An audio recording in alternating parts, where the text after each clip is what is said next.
विपक्ष तो तमाम राज्यों में वोटर लिस्ट में गड़बड़ी और नाम काटे जाने जैसे मुद्दों को उठा ही रहा है, तो साथ ही चुनाव आयोग और बीजेपी पर मिली भगत का भी आरोप लगा रहा है। लेकिन अब बीजेपी के एक मंत्री ने भी यही आरोप लगाया है, जिससे मामला गर्मा गया है।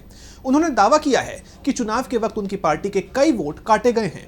तो कौन है बीजेपी के ये मंत्री और क्या है पूरा दावा, जानेंगे इस रिपोर्ट में। देश में तमाम राज्यों के साथ साथ यूपी में भी चुनाव के बाद वोटर लिस्ट पर सियासी घमासान छिड़ा हुआ है। समाजवादी पार्टी लगातार चुनाव आयोग पर अपने वोटरों के नाम काटने का आरोप लगा रही थी, लेकिन अब योगी सरकार के मंत्री असीम अरुण के एक वीडियो ने इस मुद्दे को और गर्मा दिया है। असीम अरुण ने खुद बीजेपी के वोट कटने और चुनाव प्रक्रिया में गड़बड़ी का आरोप लगाया है, जिसके बाद राज्य की सियासत गर्मा गई है। दरअसल बरेली दौरे पर आए असीम अरुण ने मीडिया से बात करते हुए कहा कि इस लोकसभा चुनाव में कन्नौज में बीजेपी के वोट बड़ी संख्या में काट दिए गए।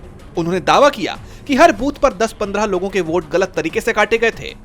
उन्होंने सीधे तौर पर चुनाव प्रक्रिया में गड़बड़ी का आरोप लगाया और कहा कि इसका फायदा अखिलेश यादव ने उठाया। मैं कन्नौज से विधायक हूं और कन्नौज से अखिलेश यादव जी सांसद बने हैं। मैं इस बात को पुख्ता रूप से कह सकता हूं कि इस लोकसभा चुनाव में कोई भी बूथ नहीं बचा जहां पे बीजेपी के वोट कटे हुए ना मिल रहे। हर जगह हमको 10-15 लोग ऐसे मिल रहे थे जिनके वोट गलत तरीके से काट दिए गए थे। तो चुनावी प्रक्रिया में निश्चित रूप से ये गड़बड़ी है और कहां पे कौन लाभ ले रहा है ये मुझे नहीं पता, लेकिन कन्नौज में अखिलेश यादव ने जरूर इसका लाभ लिया। असीम अरुण के इस बयान के बाद सपा प्रमुख अखिलेश यादव ने तुरंत प्रतिक्रिया दी। अखिलेश यादव ने असीम अरुण के वीडियो को अपने एक्स पर शेयर करते हुए लिखा, क्या भाजपा के इन विधायक और यूपी के मंत्री जी का एफिडेविट चुनाव आयोग पहुंच गया? चुनाव आयोग इनके खिलाफ क्या करेगा? इसका शपथ पत्र न सही तो श्वेत पत्र दें। इसके साथ ही अखिलेश ने यह भी पूछा कि आयोग अब इस मामले में क्या कदम उठाएगा।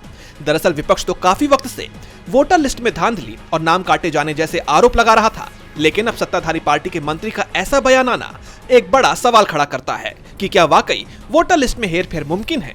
अब ये देखना दिलचस्प होगा कि चुनाव आयोग और बीजेपी की तरफ से इस मामले पर क्या प्रतिक्रिया आती है और क्या असीम अरुण के आरोपों के बाद इस मुद्दे पर कोई नई जांच शुरू होती है या नहीं। डीबी लाइव उत्तर प्रदेश की रिपोर्ट।